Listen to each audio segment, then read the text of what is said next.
Welcome to Dignity. My name's Kevin. I'm one of the family that runs Dignity Pet Crematorium. We started in 1992. My parents saw a programme on TV that they were really upset about. It showed how pets were collected from the vets once a week in a van or a lorry, and they were taken to a disposal site basically and just put in together. And we had a lovely German Shepherd called Brutus, and we thought there's no way on earth he's going to go like that. So my parents thought if they can't do it properly, we will. So these are the formal gardens of Remembrance. We set these up pretty much soon after we started, but we didn't actually tell anyone they were here. For those people who just 100% didn't want the ashes back, we said, look, okay, we'll do something for you. And so these little beds were created, and each of these beds have got a memorial in, and underneath the memorial will be the ashes of the pet. These are formal beds, so the plot has an urn interred in the ground that can be brought up at a later stage if the pet owner wants the ashes back. And then further up we've got natural areas like the natural scatter area and a lovely natural woodland area, which I'll take you up to, which have got a different idea, much more relaxed idea, where the ashes are just scattered within an area or interred directly in the ground, and you don't have to have them in a vessel as such. So I'll take you up and show you those. There's some lovely memorials up there. So the memorials here are all hand painted. Actually, the majority of them are actually from the same family who we've helped again and again over the years. And basically we have a husband and wife team up in Scotland. They hand paint the names on, and the lady actually hand paints the flowers on as well to the choice of the owner. And then they're encapsulated, so it's got a UV resistant layer to it so they don't fade. And as you can see, some of these have been here for quite a long time.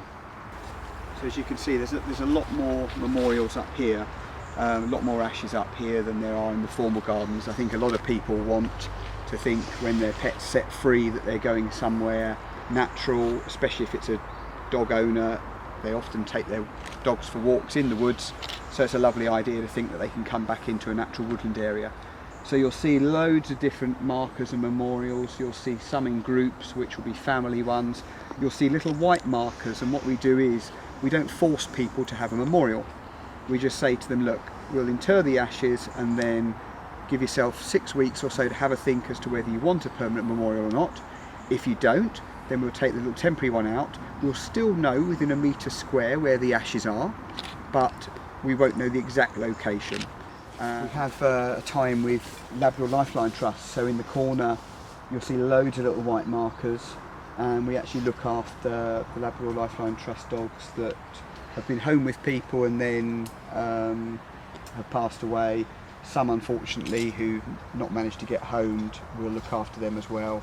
We've even got, for the hedgehogs that are unlucky, we've got a plaque for them up there on the bank, and yeah, all sorts here, all creatures great and small. The new park that we've had made, we did this in the last year, something that I really wanted to do. This is a walkway where people can actually come and attend the cremation of their pet. So this is their last walk up here before they see their pet placed into the chamber. So come on through and I'll show you what it's all about. So we've got various memorial panels here. So there's two things that are going on in the walkway here, apart from obviously people being able to bring their pet through. We also have these holes here, and this was an idea that I really wanted to see through. I've seen it at various human places, but not like this. Basically these are, you can call them columbarium if you want, or niches, and so the ashes of this pet are actually behind here. And down here we've got, and you'll see these sort of empty panels here, what we've just launched is charity wall plaques. So the plaques you see here are all in memory of different pets. Brutus is the dog that gave us the idea to start the service. Timothy, our three-legged cat, and his sister Poppy. Mikolop, who was a great friend. Boris and Sophie, who were good friends. And gradually what will happen here is that these will build up in this panel.